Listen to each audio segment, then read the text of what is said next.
On September 29, 1890, the Michigan Daily published its first ever print edition with a piece titled, "Is the Daily Paper a Go?" The piece charted a path forward for the paper. It was to be an affordable option that was so, quote, wide awake and progressive, and withal so impartial that no student would be able to go without it. Yes, the Daily Paper is a go, said the piece. And so, the Daily went. Needless to say, it's been a busy 134 years, and since the Daily's inception, we've stayed true to our goal to be a paper that no student can go without. When anti-Vietnam War protests took their first nascent steps on our diag, the Daily was there. And when the Fab Five spearheaded a cultural revolution at Chrysler, the Daily was there. And when Desmond Howard secured his 93-yard touchdown against a certain college in Ohio, the Daily was there. But to fulfill our mission of impartial coverage, the Daily stays editorially independent from the university. That means no funds and no conflicts of interest with the people, events, and institutions that we cover.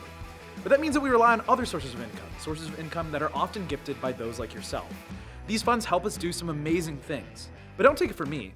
Let's listen to the managing editors themselves. On top of producing content daily, we also send out newsletters daily. Your donations support our efforts and ability to inform our over 70,000 readers and 33,000 Instagram followers about what's happening on campus. They also help us reach the hundreds of different communities that make up our audience and keep our community, the Daily, going. But to get it onto the newsletter or even published in the first place, it has to go through me, the copy chief, and the whole copy desk. I edit almost every article we publish for both Daily Style and AP Style. Our AP Style book access, funded by you all, helps me make sure that the edits I provide are as cutting edge as the Daily is, so that every writer can be the best they can be.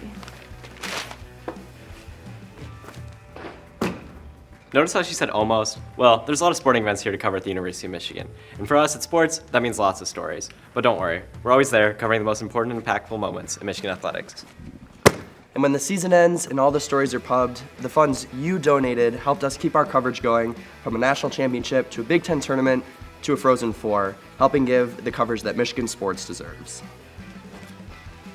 Speaking of travel, these funds also help our arts writers cover events like South by Southwest and the Sundance Film Festival, providing you with cutting-edge arts criticism and the types of perspectives that bond Daily staffers together in pursuit of excellent journalism. While the money we get from donations also helps us submit our work for rewards, the most rewarding part is what we're able to do for our community. The Daily operates in a news desert, meaning we're the only local news source providing independent journalism for free, daily, in Washington County. We believe in holding our institutions accountable, in reporting on the stories that matter most, and in keeping our communities informed. So, as trust in media institutions declines nationwide, the Daily will continue on the path charted for it 134 some years ago, to be a paper no student could live without. This Giving Blueday, consider donating to the Michigan Daily to help us continue to make history daily.